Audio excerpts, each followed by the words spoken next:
Hello बच्चों, चलिए प्रश्न को देखते हैं। प्रश्न है, निम्नलिखित स्थितियों में से किन स्थितियों में संबंध संख्याओं की सूची समांतर श्रेणी है और क्यों है।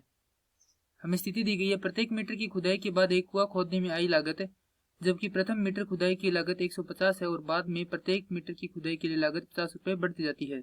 तो हमें इस स्थिति को बताना है कि यह स्थिति की जो श्रेणी प्राप्त होती है वह समांतर श्रेणी है या नहीं है। तो प्रश्न को हल करने से पहले जो इसकी मुख्य अवधारणा है उस पर विचार करते हैं। तो प्रश्न के लिए जो मुख्य अवधारणा है वह हो जाएगी समांतर श्रेणी। तो समांतर श्रेणी की परिभाषा हो जाएगी वह अनुक्रम जिसके प्रत्येक दो क्रमागत पदों का अंतर समान रहे समांतर श्रेणी कहलाती है। अब यदि प्रारूप के बारे में विचार करें तो यह इस रूप में होती है, यह प्रथम पद, द्वितीय पद, तृतीय पद और इस प्रकार से यह अन्य पदों से भी आगे जाती है। प्रथम पद को हम ए द्वारा निरूपित करते हैं, द्वितीय पद को ए जोड़ डी द्वारा, जहां डी सार्वंतर है, तृतीय पद को ए जोड़ 2 डी द्वारा, और इसी प्रकार जो एनवा पद है उसे निरूपित करते हैं ए जोड़ एन घटाव 1 गुणा में डी। अब प्रश्न को देखते हैं। प्रश्न में है, प्रथम मीटर की खुदाई के बाद एक कुआं खोदने में आई लागत, जबकि प्रथम मीटर की खुदाई की लागत, प्रथम मीटर की खुदाई अर्थात जो ये क्या है प्रथम पद है, तो ए बराबर है हमारे पास 150।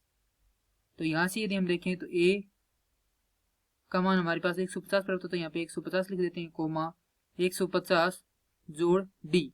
डी होता है सार्वंतर, अर्थात वह क्या रहे बराबर रहे, हर पद के लिए जो भी अंतर आता है वह हर पद का क्या रहे बराबर रहे। जिससे कि इसका सूत्र होता है डी बराबर ए एन घटाव 1 बराबर, जहां पर एन बराबर नहीं हो 1 के। यदि हम यहाँ पर एन का मान 2 लेते हैं तो यह क्या होगा, ए द्वितीय पद और यह हो जाएगा ये प्रथम पद। अर्थात कोई भी दो क्रमागत पदों में से जो आगे वाला पद है उसमें से पीछे वाले पद को घटाकर हम सार्वंतर को ज्ञात कर सकते हैं। तो यहाँ पर क्या हो रहा है, प्रथम मीटर की खुदाई के लिए 150 रुपए, उसके बाद क्या हो रहा है अगले मीटर के लिए 50 रुपए बढ़ जाते हैं। तो 150 तो पहले से ही 50 में बढ़ गए, उसके बाद क्या है आगे और 50 रुपए बढ़ जाएंगे। तो यानी कि 50 कितनी बार बढ़ रहे हैं, 2 बार बढ़ रहे हैं, तो 2 गुणे 50, और इसी प्रकार से क्या होती है आगे श्रेणी जाती रहती है। प्रथम पद है हमारे पास 150, द्वितीय पद हमें प्राप्त हो जाता है 200, तृतीय पद प्राप्त हो जाएगा 250, इस प्रकार से आगे चलती रहेगी। अब हमें यह ज्ञात करना है कि एक श्रेणी जो हमें प्राप्त हुई है वह समांतर श्रेणी है या नहीं है। तो यदि हम इसका सार्वंतर बराबर सिद्ध कर देते हैं, अर्थात जो इन दो पदों का सार्वंतर यदि इन दो पदों के सार्वंतर के बराबर है, तो हम यह कह सकते हैं कि सभी का सार्वंतर क्या है समान है, और यह क्या है एक समांतर श्रेणी, क्योंकि जो सार्वंतर है वह बराबर रही, यही तो क्या है हमारी शर्त है समांतर श्रेणी की। तो यहाँ पर यदि हम ए का मान 3 लेते हैं तो यह क्या हो जाएगा, ए घटाव 2 हो जाएगा।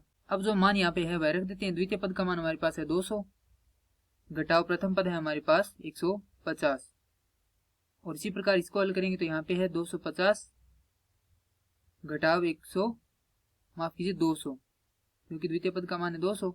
अब यदि इन दोनों को हल करते हैं तो हमारे पास क्या प्राप्त होता है, 200 में से 150 घटाएंगे तो हमारे पास क्या प्राप्त होगा 50, और इसी प्रकार 250 में से 200 घटाएंगे तो हमारे पास क्या प्राप्त होगा 50। तो ये दोनों क्या है बराबर है, अतः हम यहाँ से कह सकते हैं कि सार्वंतर क्या है समान है।